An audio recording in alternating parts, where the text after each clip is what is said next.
For nearly 130 years, chiropractic has been at the center of disputes in healthcare. Some call it chiropractic medicine, others call chiropractors quacks. Some claim that it cures everything, while others say that there's a placebo effect at best, and at worst, that it's dangerous to get adjusted.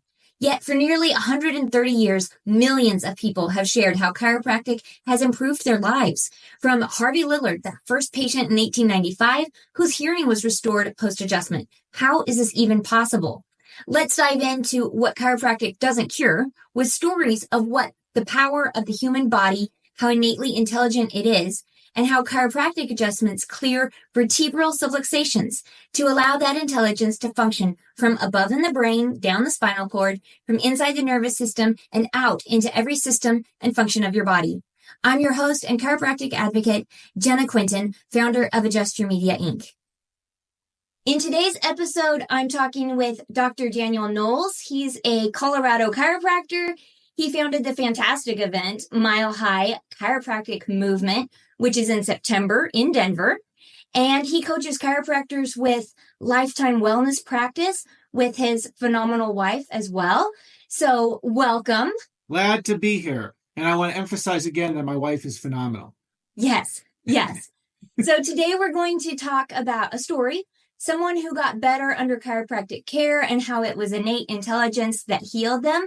And I've already got the warning that it could be emotional. So buckle in and let's hear from Dr. Daniel Knowles. I'm so glad to be here. Thank you so much. And first of all, thank you so much for the work you're doing to help chiropractors with Adjust Your Media. It's really phenomenal. I think you need a lot of applause for that because you're helping chiropractors, you're helping people, humanity, get into the doors of more chiropractic offices. So that's really important that you're putting energy into that. And secondly, thank you for mentioning Mile High. And if you've never heard about that, then you might be living under a rock. So make sure you rise up and you go to riseuptomilehigh.com and you can see about that. It's where you want to be in September. There's nowhere else you want to be than in September other than at higher ground at Mile High. And anybody who's been to Mile High will agree with me on that. So that being said, you asked me about a story to share.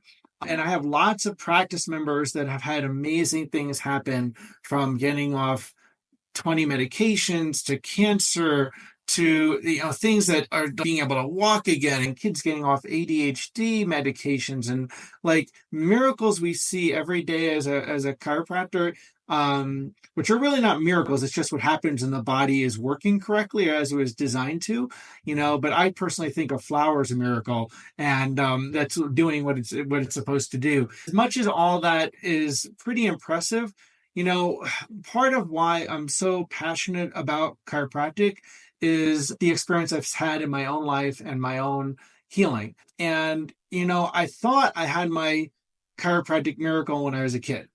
And that's part of why I became a chiropractor. And I thought that was it.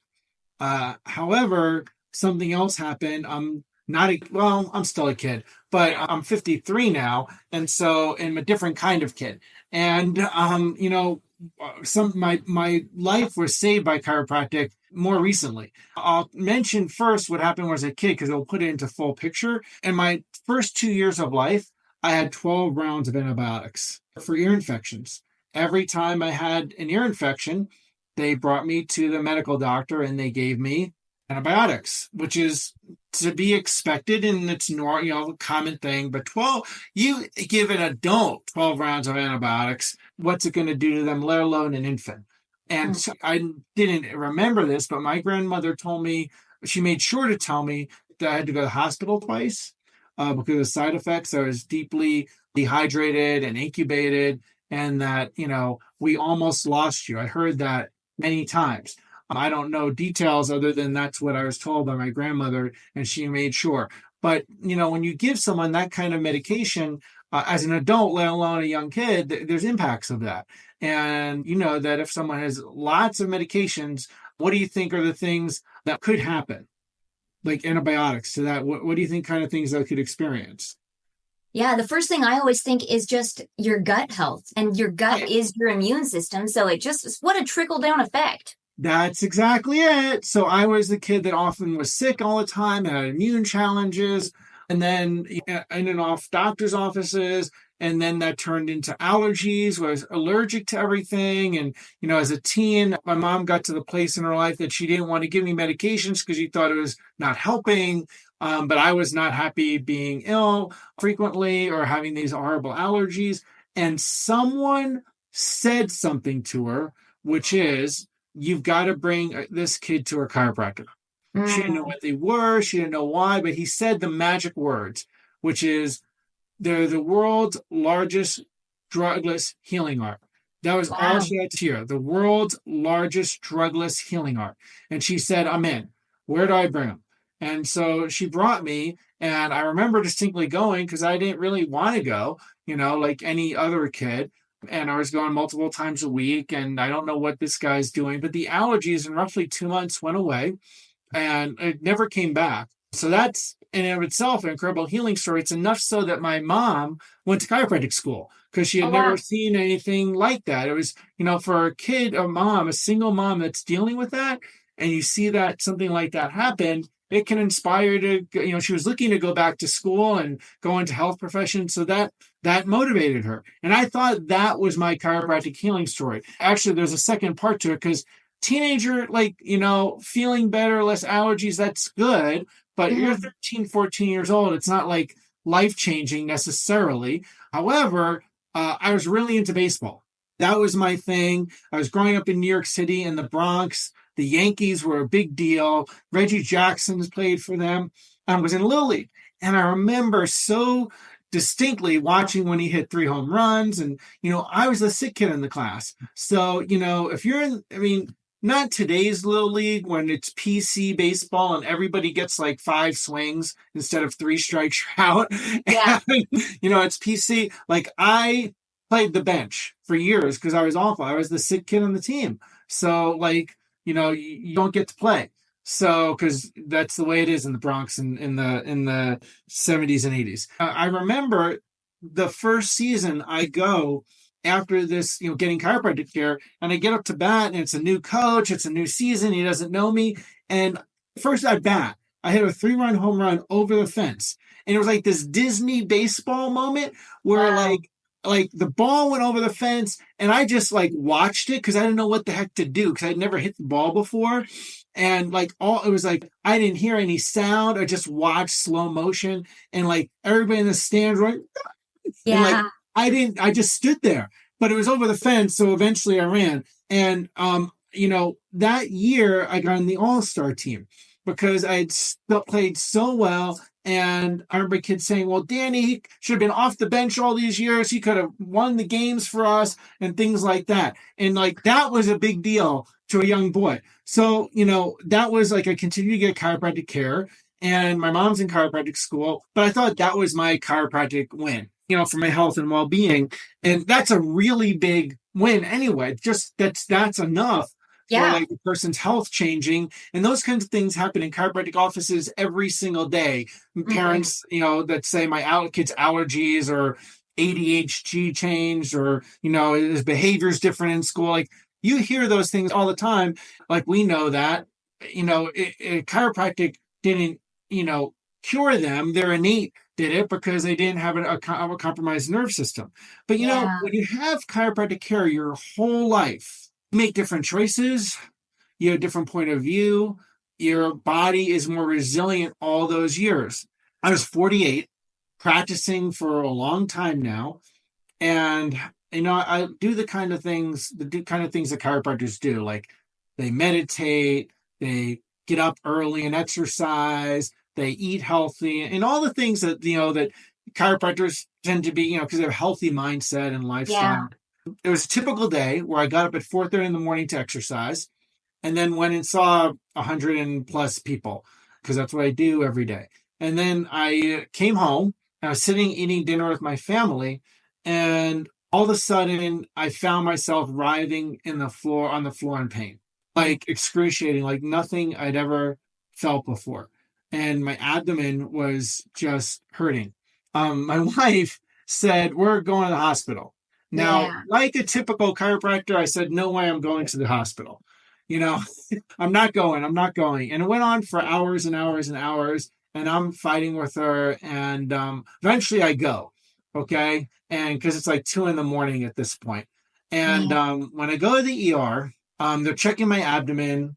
Mind you, I don't use medical care probably since I was a kid in that baseball, the allergy. I probably hadn't gone to a doctor, or other than like a physical or something occasionally, like my life insurance physical. So I'm there and they're checking my abdomen and they're finding nothing. Okay, they gave me some kind of thing. I can't remember what it was at the time to ease the digestive pain because I'm screaming in the ER, and they're finding nothing abdomen. They're like, nothing's going on. We're gonna send you home. And my wife actually says in the hallway, "Do not let him go home because this is not him, and there's something wrong." I know him. Thankfully, she said that. So they start checking everything. They're checking my heart, and they say, "You have a murmur. Has anybody ever told you you have a murmur?" And I'm like, no one's ever told me that. And why are you checking my heart? The problem's in my stomach. You don't know what you're doing, and I'm going home. Like I tried to leave, which is admittedly chiropractors would do something like that. So they said, "No, you have a really enlarged heart and a murmur." I said, "Well, everybody tells me my heart's big. You don't know what you're doing. The problem's in my stomach." And so they know you're not going anywhere. You have an enlarged heart and a murmur, and there's something wrong. And then they wheel in the EKG machine. And that's when I really go nuts in there. I said, "Why are you doing an EKG on my heart? The problem's in my stomach." And I realized looking back, I'm like a chiropractor saying, "Why are you checking my neck? I have low back pain." They're doing EKG, and I'm like kind of tolerating this because I just want to go home. My stomach's not hurting anymore because of what they did. They said, "You are in heart failure. Your EKG is that of someone in heart failure." And I'm 48. I said, "You're crazy and you are quacks because there's no way I'm in heart failure. There's it doesn't make sense. I exercise. I did 100 pull-ups and 100 push-ups and sprints this morning at 4 a.m. And I just all these. There's no way I'm in heart failure. You don't know how to read the EKG." I mean, literally, I was that adamant. And they said, "No, you're staying overnight. And until the cardiologist is here." I said, "I'm not staying overnight. I'm supposed to go to the baseball game with my kids. It's the 4th of July. And we're going to the fireworks game. And I'll go to the fireworks game and I'll come back the day after. I'm not staying. You guys, I promise I'll come back the day after." Okay. So I stay overnight against my will. Yeah. And the next morning, the cardiologists do all their testing. And I'm like, "I'm going to be out of here. I can still get to the baseball game." And they bring in the results and they show me the imaging of the blood going the wrong way and out of my heart. Wow. Now, I'm smart enough as a doctor to say, that's not good. Right. And they say, "What's going on?" They said, "You have an abnormal valve. You've had it your whole life. It's a congenital valve and no one's ever noticed it. And you're in heart failure because it's run its course. Usually this would show up in your 20s. And I don't know why this has never shown up." They said, "You never had these symptoms or that." I said, "Never had any symptoms related to my heart." Everything they're asking me, usually there's all kinds of other health things that show up as sequela. And I said, "No, I've never had that." They said, "Well, not only that, but you have a severe heart infection. And you're in heart failure. I don't even know how you're walking in here." Yeah. And I literally said, "Well, when are we doing surgery?" Because I knew you had to do it. Like, this is the same thing as a chiropractor showing the person an x-ray. They don't think you don't have pain or don't have a problem, and they take an x-ray, like, "Look at this on your neck." There it is. "Oh, this is real."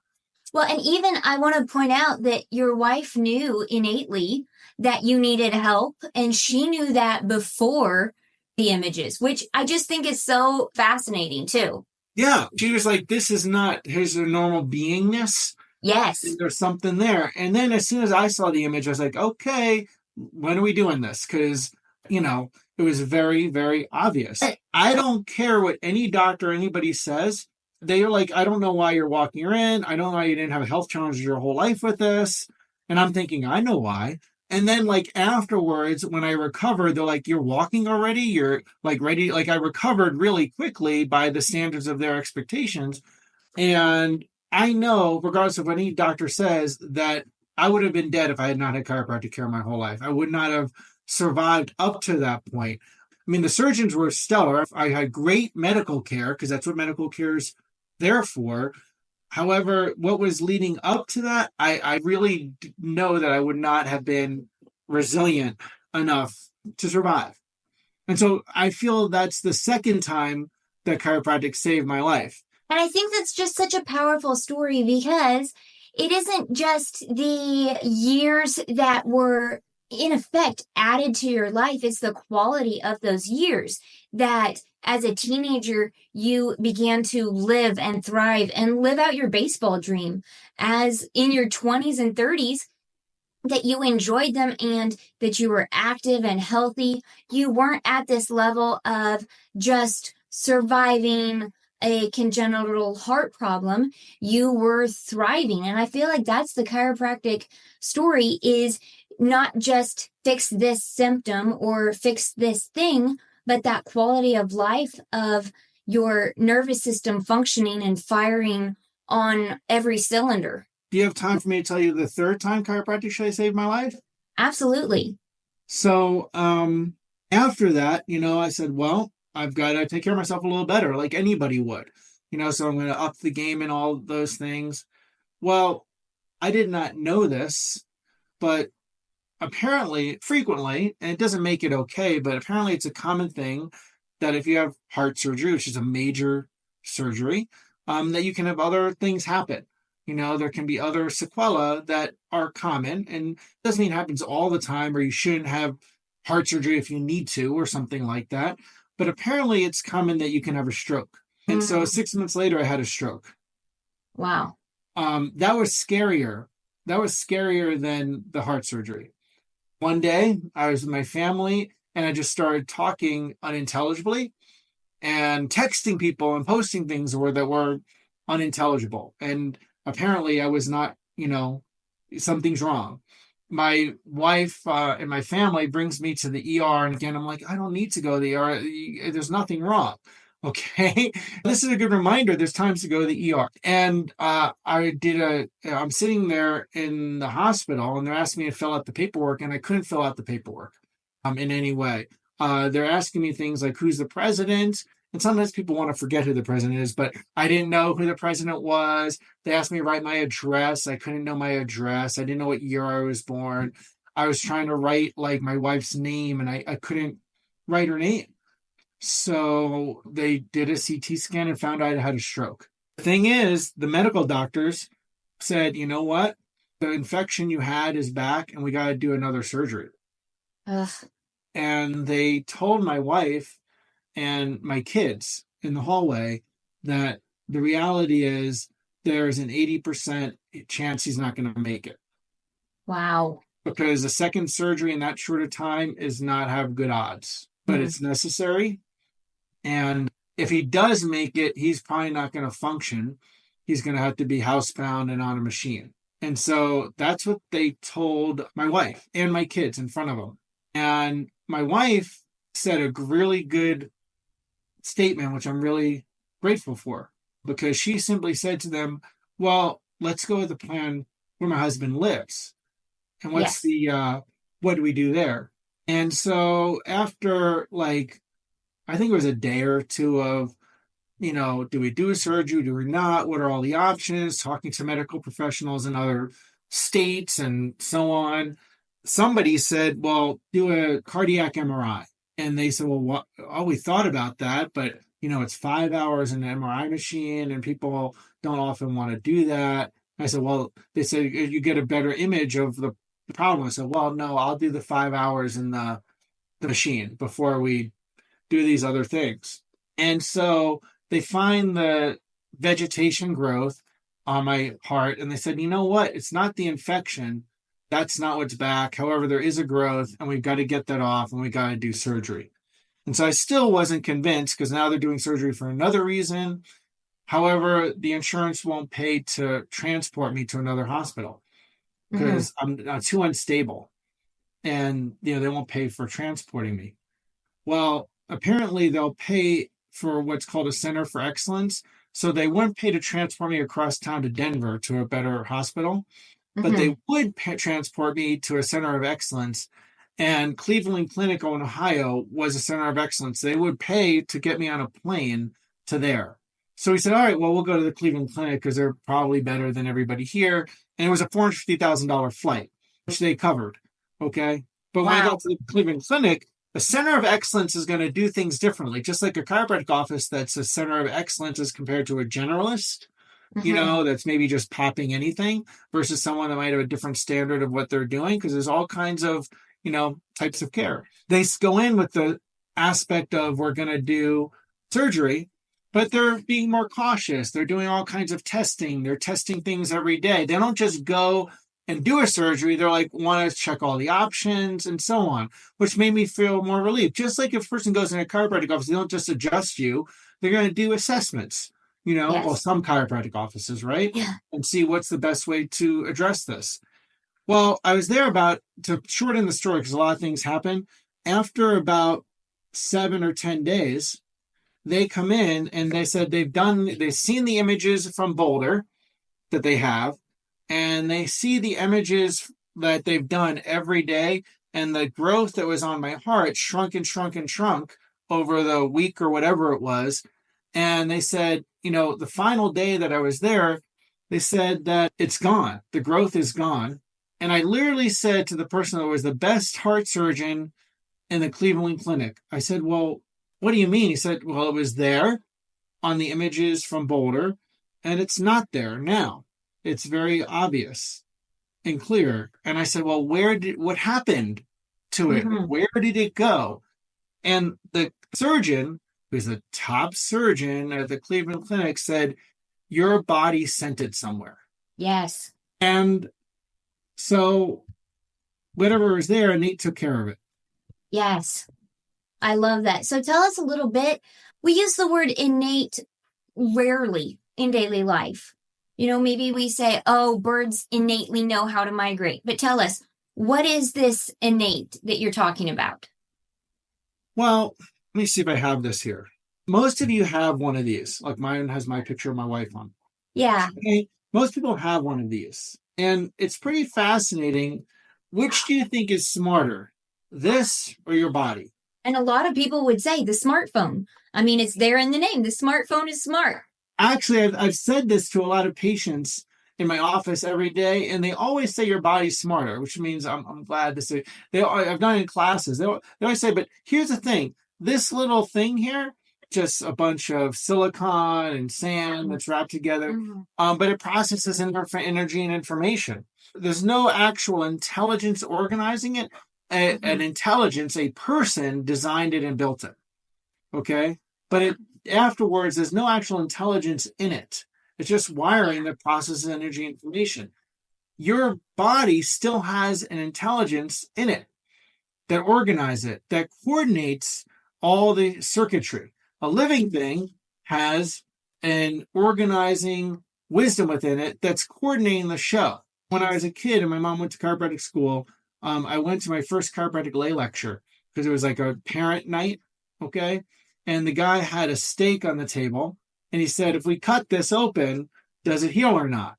I still remember that lecture. And he said, everybody's like, no, it doesn't heal. It's dead. It's like, well, yeah, if you cut your body, does it heal? That's what innate intelligence is. It's the difference between the steak that won't heal, okay, or your body that there's a wisdom that's coordinating it to put all this, make a scab on it when it's cut. That's not happen. This, if you drop it, it's going to break, and they're going to ask you to replace it. But your body works differently, right? Yes. This can't heal if this glass gets smashed.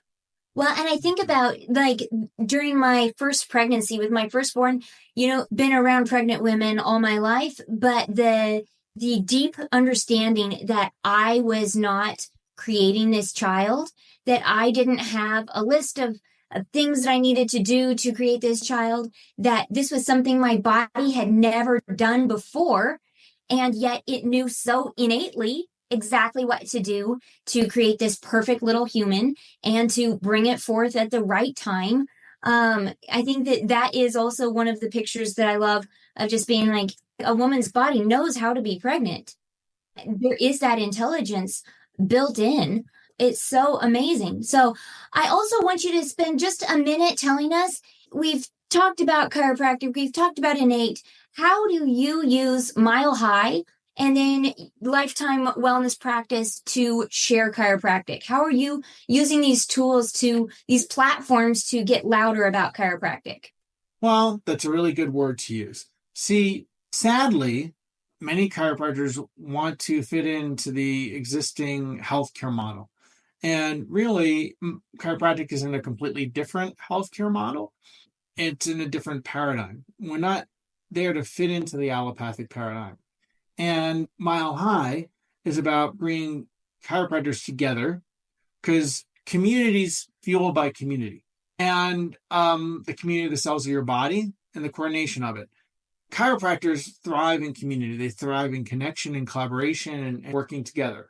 Without that, they're not as efficient. They're not as coherent. And so MileHigh is about chiropractors getting the opportunity to connect, to collaborate, to be able to be in community with each other, and also to hear things from other chiropractors, because we need to get out of the four walls of our office and have inspiration and connection, and to meet the chiropractor that's across the town from you, or in the other side of the country, so that we have that together. It's really creating that so that we can all speak louder together. The chiropractic principles are universal, but it's about you're stronger in your ability to make a louder voice about it. And then Lifetime Wellness and riseuptomilehigh.com is where you can find more details and join us. You, for example, got to be there. Yes. In past years.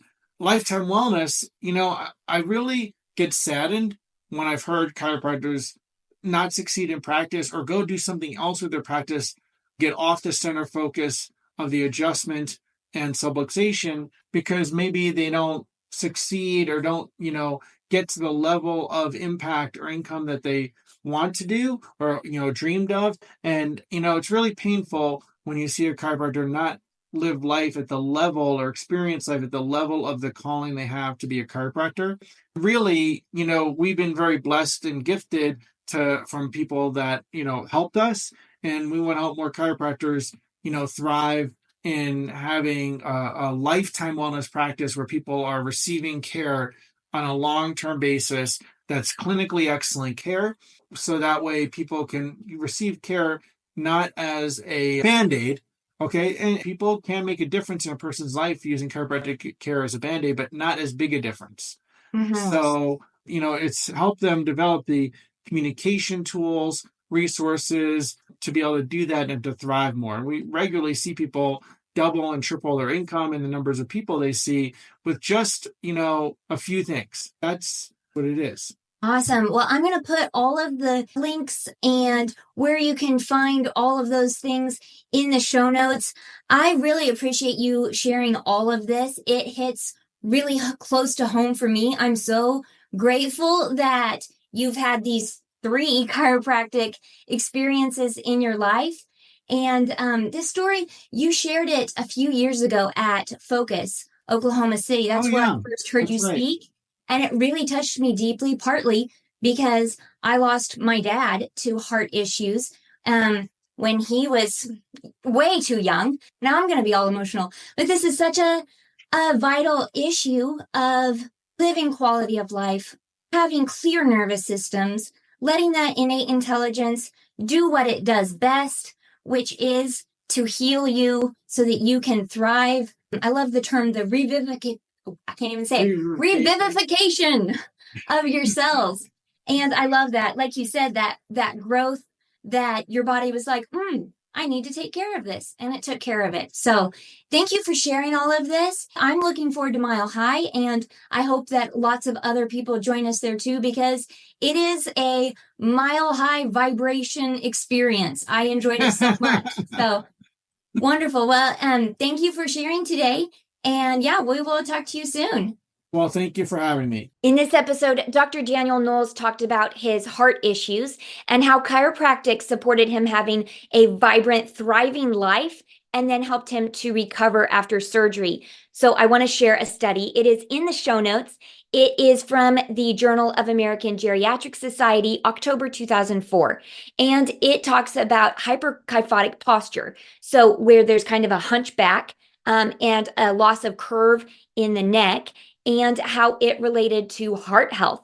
So there were over 1,300 participants, and it was from 1988 to 1991. And what they found is that there was an increased risk of heart disease and an increased risk of death from heart disease in these people that had this poor posture. So this is an amazing look at how chiropractic supports living vibrantly, whether you have heart disease or not, whether you are starting to have poor posture or not. The important thing, like Dr. Danny talked about, was getting checked as a child and thriving through his little league career, getting checked as an adult so that he could combat the external and internal stresses of life, and then how it helped him to recover after surgery. So thank you for listening. Check out the show notes. Look at Dr. Daniel Knowles' event, Mile High. Reach out to him and his wife if you are in practice and needing some support. Thanks for listening, and join us again next time for more stories of innate and what chiropractic doesn't cure,